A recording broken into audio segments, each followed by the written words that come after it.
Bonjour à tous. Je voudrais remercier Moussine Bakali de son invitation à participer à ce 10e congrès de la vision. Et il fait encore nuit à Paris et je m'apprête à aller faire ma journée de travail avec une grosse semaine en perspective. Mais je suis très heureux de pouvoir partager tout ça avec vous aujourd'hui en visioconférence. Et donc, je vais essayer de vous parler aujourd'hui de la qualité de vision en chirurgie de la cataracte et notamment en ce qui concerne l'usage des implants multifocaux. Donc, alors, la qualité de vision, c'est une notion qui est assez vaste sur le plan scientifique, puisque trois étages contribuent à cette qualité de vision. Un étage optique qu'on connaît bien avec l'acuité visuelle, la sphéricité avec ce qu'on appelle les aberrations optiques d'ordre supérieur qui peuvent dégrader cette fonction visuelle en cas de pupille large, et puis éventuellement la sensibilité au contraste, qui résulte à la fois de facteurs optiques, comme par exemple la séparation des faisceaux lumineux entrant dans un implant multifocal pour pouvoir permettre de servir plusieurs foyers optiques, mais également des facteurs neurosensoriels liés à la rétine ou au nerf optique. Et puis, en qualité de vision maintenant, on devient plus exigeant puisqu'on essaie de compenser la presbytie après l'opération de la cataracte. Et là, on va voir que ce qui intéresse le plus les patients, c'est d'obtenir une bonne courbe de défocalisation, c'est-à-dire une aptitude à avoir une transmission d'énergie lumineuse satisfaisante pour chacun des foyers de près, de loin et en vision intermédiaire. Ce qui est important pour cette amplitude d'accumulation, ce sont les effets de Stiles-Crawford et de Mandelbaum qui gouvernent finalement la contribution des faisceaux lumineux entrant par la pupille d'entrée pour la formation de l'image fovéolaire. En pratique courante, la performance visuelle fait partie de cette qualité de vision et il existe des conditions spécifiques qui peuvent altérer la qualité de vision, notamment la vision dynamique en mouvement ou la vision angulaire. Certaines modalités de chirurgie multifocale en chirurgie de la cataracte, notamment par exemple les systèmes avec formation d'un trou sténopéique, vont pouvoir altérer de façon très sévère l'acuité angulaire ou dynamique, et bien que ce ne soit pas mesuré en routine par l'examen ophtalmologique standard, cela a un effet sur la qualité de vision du patient qui peut être extrêmement destructeur pour certaines activités, notamment la conduite ou la pratique sportive. Les effets visuels indésirables sont au premier plan de ce que ressentent les patients et de ce dont ils témoignent en ce qui concerne leur qualité de vision post-chirurgie de la cataracte. La formation de halos, la formation de dysphotopsie, l'éblouissement nocturne, la perte de capacité à lire dans une atmosphère moins éclairée sont des choses qu'ils ressentent comme une limitation de leur capacité à bien voir et qu'on doit prendre en charge. Le dernier chapitre qui nous intéresse, c'est celui qui concerne la vision cognitive, celle permise par le cortex cérébral. Et une phrase très importante en matière de qualité de vision à donner aux patients, c'est qu'on ne voit pas avec ses yeux, on voit avec son cerveau. Et lorsqu'on essaie de corriger la presbytie en chirurgie de la cataracte, on a recours à deux méthodes, soit la monovision, où on va dédier un œil de loin, l'autre de près, soit la multifocalité, où on va diviser la lumière incidente qui rentre dans l'œil pour servir à la fois les foyers de loin, intermédiaire et de près. Alors, ces conditions de répartition du travail entre la vision de loin et de près, soit entre les deux yeux, soit à l'intérieur du même œil, créent ce qu'on appelle une rivalité, soit interoculaire dans le cas de la monovision, soit intraoculaire dans la multifocalité. Le cerveau humain a une parfaite capacité à faire le tri des informations visuelles qui lui arrivent par les canaux oculaires, et ce tri, c'est ce qu'on appelle l'apprentissage perceptif. Autrement dit, on peut comparer le cerveau humain à une sorte de Photoshop qui va effacer les informations visuelles qui le gênent et amplifier celles qui lui sont utiles. Alors, il s'agit d'un processus cognitif, neuroperceptif, qui est complexe. Et le rôle du médecin ou du chirurgien, c'est d'accompagner le patient pour lui faire comprendre que même si le résultat d'une chirurgie peut être un petit peu décevant immédiatement après l'intervention, ce résultat va s'améliorer de façon continuelle à la seule condition que le patient laisse son cerveau travailler, c'est-à-dire ne crée pas de conflit intrapsychique sur sa perception visuelle et la qualité visuelle qu'il ressent subjectivement. Voilà, donc ça c'était une très longue introduction un peu théorique parce que c'est très important de comprendre pour pouvoir le transmettre à nos patients les problèmes qui peuvent éventuellement émerger et les raisons de ne pas s'inquiéter lorsqu'elles sont là. Si l'on regarde les choses d'une façon plus pratique, la qualité de vision après chirurgie de la cataracte est liée à un certain nombre de facteurs très concrets que l'on peut essayer de mettre en œuvre au mieux pendant et après la chirurgie. Clairement, la biométrie est une étape importante en matière de chirurgie de la cataracte, surtout lorsqu'on essaie de compenser la presbytie ou l'astigmatisme, parce que l'erreur réfractive résiduelle, les pupilles de taille inadéquate ou les angles CAPA très très larges vont être des facteurs qui vont s'opposer au bien-être et à la qualité de vue ou de vie du patient. Avoir une myopie résiduelle après une chirurgie de la cataracte, ça favorise la vision de près, mais la qualité de vision de près, de loin, sans correction, sera mauvaise. En matière d'implants multifocaux, un accent très spécial est mis sur l'astigmatisme résiduel. Les implants multifocaux mettent le système visuel sous tension parce qu'ils ne permettent de dédier à chacun des foyers qu'une seule partie de l'énergie lumineuse qui rentre dans l'œil.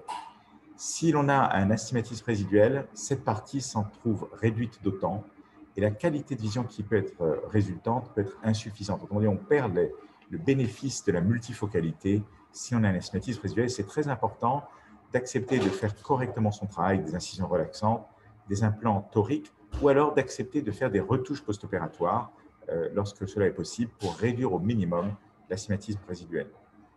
En définitive, c'est surtout, dans la majorité des cas, le choix des implants qui va déterminer la qualité de vision dont le patient va pouvoir bénéficier toute sa vie. C'est donc un acte très important aujourd'hui du chirurgien de bien choisir les implants en fonction de ce qu'il en connaît sur le plan technique, théorique et chirurgical.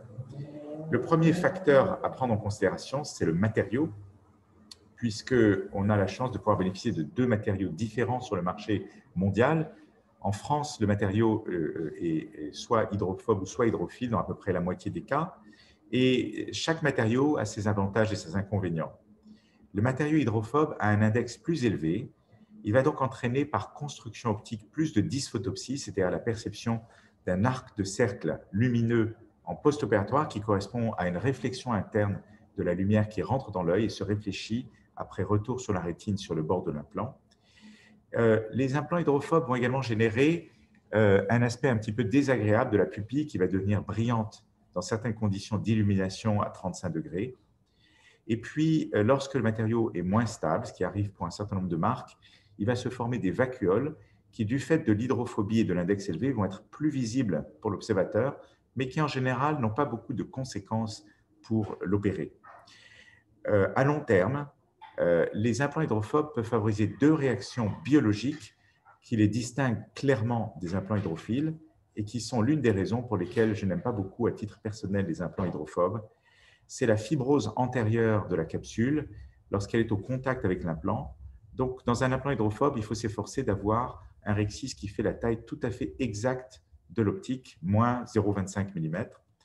La deuxième réaction biologique qu'on peut observer, surtout chez les sujets mélanodermes, les glaucomateux, les diabétiques, ceux qui ont des antécédents d'uvéite et les sujets jeunes, ce sont les réactions à corps étranger avec l'apparition de cellules géantes à la surface de ces implants.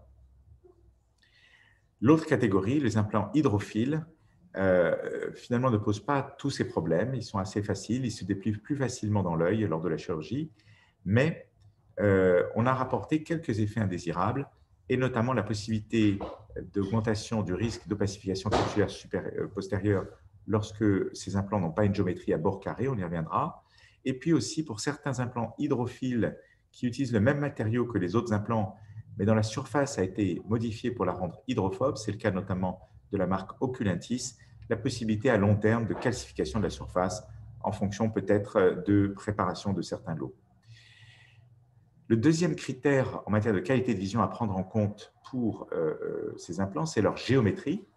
Et on sait maintenant de façon assez claire que plus les implants vont être angulés, c'est-à-dire plus leur placement va être postérieur dans l'œil, ça correspond à des constantes A élevées, au-dessus de 119, et plus les bords vont être carrés, plus le patient va pouvoir faire l'expérience de dysphotopsie, cette fameuse réflexion intraoculaire de la lumière incidente, avec la formation de ce petit arceau périphérique que les patients décrivent très très bien, mais qui finit par disparaître avec l'apprentissage perceptif.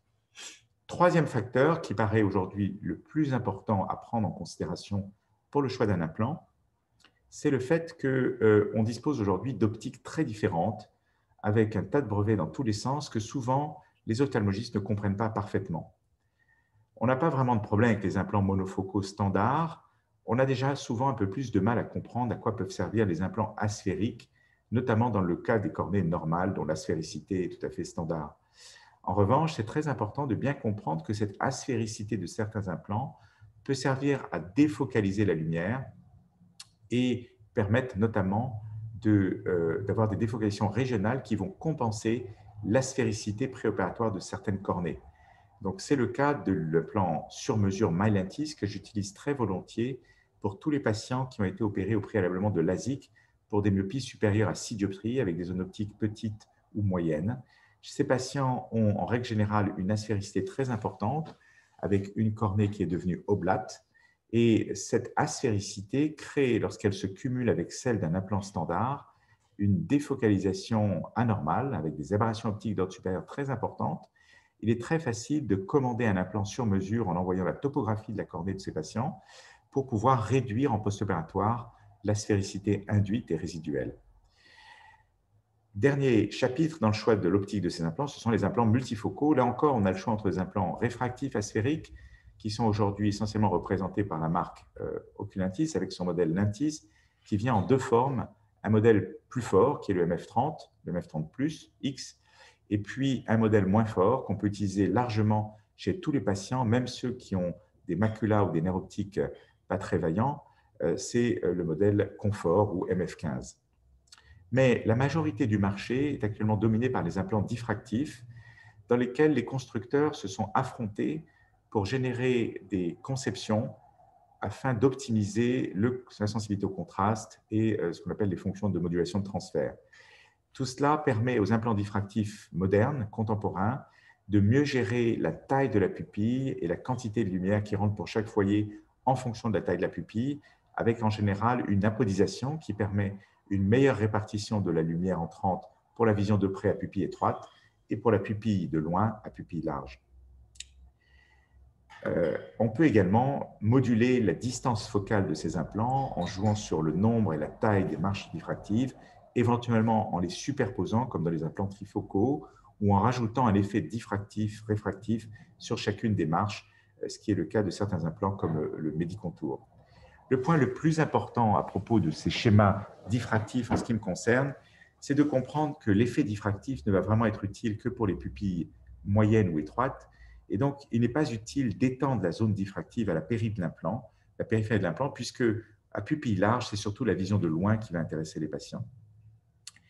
Il y a tout un sujet émergent dans la technologie optique des implants multifocaux, qui sont les implants EDOF et les implants à phase continue. Mais c'est un sujet qui est encore mal débrouillé sur le plan clinique pratique. En revanche, on voit apparaître des modèles qui sont très prometteurs sur le plan de leur qualité de vision immédiate, tels qu'en témoignent les opérateurs et les patients. Et ce sont les implants à phase continue, par exemple le modèle Artis de Cristallins. Voilà, j'ai déjà parlé tout à l'heure de l'apprentissage perceptif, ce qu'on appelle le perceptual learning ou perceptive learning, avec le fait pour le patient de devoir gérer soit la rivalité interoculaire dans la monovision, soit intraoculaire dans la multifocalité. Alors, si on regarde du point de vue clinique ce qui se passe avec les implants multifocaux, ces problèmes de qualité de vision qu'on vient d'évoquer largement en théorie ont été en pratique la cause de leur adoption extrêmement lente. Vous voyez que ces implants ne représentent que moins de 10% du marché dans la plupart des pays, peut-être à cause de leur coût, mais sûrement à cause du manque de confiance que certains chirurgiens peuvent avoir pour leur performance visuelle et la qualité de vision qu'on peut obtenir pour les patients. Vous voyez qu'en ce qui me concerne, j'ai sauté le pas il y a déjà plus de 8 ans et je mets maintenant une très grande majorité d'implants multifocaux à mes patients. J'ai présenté pour la Société d'ophtalmologie du Maroc et la SAMIR plusieurs fois cette étude qui m'a permis de comparer sur plus de 2000 cas les différents implants majoritairement disponibles sur le marché français. Et si l'on constate que ces implants donnent à peu près les mêmes résultats en termes d'acuité visuelle, on voit que certains implants ont déjà une meilleure efficacité pour la vision intermédiaire, qui sont mieux conçus pour cela, et que si l'on examine la préférence subjective du patient dans des séries appareillées œil droit, œil gauche, eh bien, on se rend compte que certains implants s'en tirent un peu mieux que d'autres. On peut dire donc qu'il y a des implants un peu plus spécialisés, soit pour la vision de près, soit pour la vision de loin, et des implants un peu plus polyvalents. Et tout cela fait apparaître très rapidement la notion importante de la nécessité de faire un mix and match, c'est-à-dire de ne pas systématiquement mettre le même implant des deux côtés, mais de combiner les implants pour satisfaire à la fois la vision de loin, la vision intermédiaire, la vision de près, en répartissant un petit peu les tâches sur les deux yeux et également par une multifocalité différenciée à l'intérieur de chaque œil. Alors, pourquoi est-ce que c'est nécessaire de bien prendre en compte tout cela? C'est parce que vous voyez que lorsqu'on étudie de façon un peu plus scientifique la distribution de l'énergie lumineuse permise par ces systèmes multifocaux, eh bien, il y a finalement assez peu de différence de répartition d'énergie pour des petites pupilles en ces implants. Vous voyez que pour une pupille de 2,25 mm, l'implant de Medicontour, celui de Physiol et celui de Zeiss se comportent de façon globalement équivalente. Mais ce n'est plus du tout le cas si l'on passe, vous voyez en bas à droite, sur une ouverture plus large. Vous voyez que, en fonction du choix fait par le constructeur, pour des pupilles plus larges, la quantité de lumière qui va pouvoir arriver sur le foyer de loin, c'est la partie bleue des colonnes, va être beaucoup plus importante pour certains modèles qui n'étendent pas la zone diffractive. Vous voyez que le Medicontour à gauche, la zone diffractive est vraiment limitée à la partie centrale de l'implant et laisse une large zone monofocale en périphérie, ce qui permet donc d'augmenter de façon très significative la quantité de lumière qui arrive sur le foyer de loin en pupillage, par exemple pour la conduite de nuit. Alors ça, c'est un phénomène très important à prendre en compte. Il faut largement mieux mettre un implant dominant pour la vision de loin, et donc de ce type-là sur l'œil dominant, et un implant peut être plus efficace pour la vision de près sur l'œil non dominant, avec donc une meilleure répartition pour la vision de près à pupille étroite. Vous voyez que toute la technique de la répartition de l'énergie lumineuse est légèrement différente pour ce qui concerne la vision intermédiaire. Vous voyez que chaque constructeur a fait des choix différents, mais vous voyez que vouloir augmenter la densité de l'énergie lumineuse pour la vision intermédiaire s'accompagne immanquablement de la réduction de l'énergie lumineuse pour voir de près ou pour voir de loin sur un implant. Et donc, il faut choisir un modèle bien équilibré ou alors les combiner avec du mix and match. Ça, c'est pour vous donner une vision disons, globale des performances respectives de ces implants pour la vision intermédiaire de près et à distance. Vous voyez que lorsqu'on compare statistiquement les courbes de défocalisation pour ces patients, ce que j'ai fait sur environ 400 cas, eh bien, on s'aperçoit que certains implants sont très polyvalents, comme le Liberty, d'autres implants sont plus adaptés à la vision de près, comme le FineVision, et d'autres plus adaptés à la vision à distance, comme le Lentis M+. Une des fausses idées que je voudrais combattre une fois pour toutes à propos des implants multifocaux, c'est que contrairement à ce qui a été beaucoup dit au début de développement de ces implants n'entraînent pas réellement de perte significative de sensibilité au contraste à moyen terme. Et vous voyez qu'on dispose aujourd'hui de beaucoup d'études comparatives, randomisées, œil droit, œil gauche, entre implants monofocal et multifocal du même modèle géométrique, avec le même constructeur, et on voit qu'il n'y a aucune différence significative de sensibilité au contraste chez ces patients. Un autre aspect qui est très intéressant, c'est de pouvoir comparer l'effet de cette multifocalité et des différents choix techniques qui ont été faits par les constructeurs sur la formation des effets visuels indésirables comme les halos lumineux la nuit. Et vous voyez que là, ce qui compte de façon très importante, c'est le nombre de marges diffractives. Vous voyez que plus le nombre de marges diffractives augmente, plus la zone qu'elles occupent dans la pupille d'entrée du patient, c'est-à-dire l'extension de sa zone diffractive à la périphérie de l'implant, eh bien, plus les halos générés vont être importants lorsqu'on les étudie au banc optique de façon expérimentale. Vous voyez qu'en ce qui concerne l'implant réfractif, l'implant Lentis M+, les halos n'ont pas du tout la même caractéristique d'anneau de RI, de cercle de diffraction, mais ont plutôt la forme d'une coma qui traduit l'asphéricité induite intraoculaire. Dernier point en ce qui concerne la qualité de vision, ce dont je vous parlais tout à l'heure, la possibilité pour certains de ces implants de se calcifier à long terme. Il s'agit vraiment d'un problème qui a été un peu majoré parce qu'il a beaucoup choqué les chirurgiens et évidemment les patients. C'est certains modèles d'implants qui peuvent se calcifier. Pour être juste, tous les implants mis sur le marché depuis une quarantaine d'années se sont calcifiés à un moment ou à un autre, soit par des problèmes de process, c'est-à-dire que la mise en œuvre d'un modèle donné n'a pas été tout à fait conforme à ce qui était prévu et donc les qualités de surface obtenues n'étaient pas au rendez-vous, soit par des défauts de conception avec peut-être le rôle ici d'une manipulation de la surface de l'implant qui l'a rendu hydrophobe, ce qui était un avantage commercial sur le marché allemand, mais peut-être la possibilité pour certains patients, notamment les patients diabétiques, les patients qui ont des chirurgies vitro-rétiniennes, les patients qui ont eu des DIMEC avec des bulles d'air, ou les patients qui ont utilisé du Diamox, eh bien, dans tous ces facteurs de risque-là, on peut voir apparaître, mais très rarement, des calcifications. Dans ma propre série de plus de 1000 cas, j'ai, je crois, sur 1200 cas, 4 cas de calcification à plus de 5 ans. Voilà. Et puis, pour terminer sur une note très positive, vous voyez que les implants multifocaux actuels permettent d'obtenir une continuité suffisante de vision pour les utiliser dans toutes les circonstances, y compris dans des greffes de cornée complexes. Ici, vous voyez un remplacement de DISEC pour une DIMEC avec chirurgie combinée d'un implant multifocal et un très bon résultat post-opératoire. Voilà, je voudrais terminer cette présentation sur quelques messages clés avec mes petits conseils personnels. Je pense qu'on peut généraliser l'usage des implants multifocaux à la très grande majorité des patients. Je pense cependant qu'il faut peut-être les éviter chez les patients qui ont des toutes petites pupilles, des pseudo-exfoliations avec des pupilles de 2 mm. Ce n'est pas une très bonne indication parce que les patients ne vont pas pouvoir bénéficier de l'apodisation.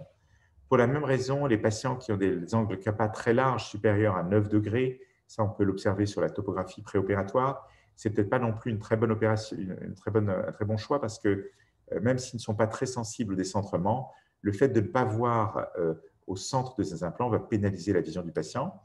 Surtout, il faut éviter les implants multifocaux dans les cornées irrégulières ou pour les patients dont on n'est pas sûr de pouvoir corriger intégralement l'astigmatisme. C'est spécialement vrai pour les implants asphériques comme le Lentis M+. Ces implants créent des aberrations optiques d'ordre supérieur défocalisantes. Il ne faut pas les superposer aux aberrations optiques défocalisantes d'ordre supérieur que peuvent présenter en préopératoire certaines cornées. Et puis, une question qui revient souvent dans les conférences, c'est est-ce qu'on peut utiliser les implants multifocaux pour des patients dont la macula n'est pas parfaite, dont le nerf optique n'est pas parfait, par exemple du fait d'un glaucome? Je pense que oui, c'est ce que je fais couramment, mais j'utilise pour cela des implants soft, des implants EDOF. Un de mes choix préférés, c'est le Lentis Confort, qui va permettre de dédier vraiment plus de 80-85% de la lumière incidente à la vision de loin, mais qui va quand même donner une certaine profondeur de champ.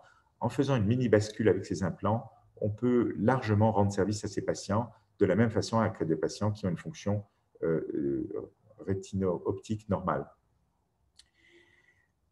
Deuxième conseil pour le choix des techniques, lorsqu'on choisit une monovision ou une mini-bascule, il faut absolument éviter que le patient puisse comparer ses deux yeux pendant des heures après l'intervention. Ce qu'on cherche à obtenir, c'est un apprentissage perceptif. Cet apprentissage perceptif ne peut se produire que si le patient traite une seule image qui résulte des deux yeux. Si le patient incite son cerveau à apprendre les différences entre les images, c'est exactement le jeu des 7 erreurs qu'on faisait quand on était petit, eh bien, le cerveau va avoir beaucoup plus de mal à effacer les imperfections inévitables qui vont avec ces implants multifocaux.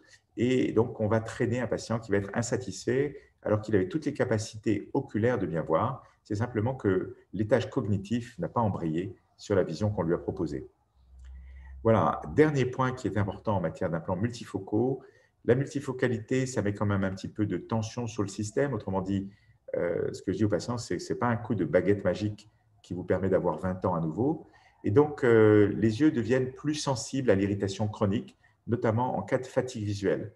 C'est donc très important d'apprendre aux patients à reposer leurs yeux, à faire des soins de la surface oculaire, comme les soins de blépharite, et à éviter d'utiliser en post-opératoire des traitements topiques qui vont abîmer la surface oculaire à cause des conservateurs. Donc, il faut privilégier finalement une bonne maintenance de la surface oculaire pour ne pas ajouter à l'effort que fait visuellement le patient avec ses implants multifocaux une contrainte supplémentaire. Voilà. Et puis, le dernier conseil, peut-être le plus important de tous, la qualité de vision, c'est un patrimoine qu'on partage avec son patient et que l'on doit entretenir.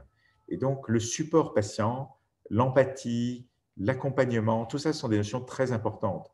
Quand un patient se plaint de sa qualité de vision après chirurgie de cataracte, notamment avec des implants multifocaux, la meilleure chose à faire, c'est d'aller dans son sens, de lui dire « vous avez raison, ce n'est pas parfait, mais si vous y mettez un peu du vôtre, vous serez très, très satisfait à moyen terme. Dans un espace de 1 à 12 mois, votre vision va s'améliorer continuellement parce que vous allez apprendre à vous servir de vos implants multifocaux. Votre cerveau va apprendre à mieux gérer l'information visuelle que vous lui envoyez avec vos deux yeux. Et à la fin du compte, si vous n'avez pas créé un conflit intrapsychique inutile à ce sujet, vous serez extrêmement satisfait. Donc, cette espèce de discours d'empathie où on reconnaît que le patient a des raisons de se plaindre, mais de soutien, on lui dit, vous avez tous les moyens de vous en sortir par vous-même. C'est la partie peut-être la plus essentielle de la prise en charge des patients en termes de qualité de vision après implants multifocaux. Voilà, je voudrais conclure en vous remerciant et en espérant que l'avenir nous permettra à nouveau de nous retrouver en présentiel et de participer à ces merveilleux congrès qui ont fait tout l'intérêt et le sel de notre carrière. Merci beaucoup à tous et bonne journée.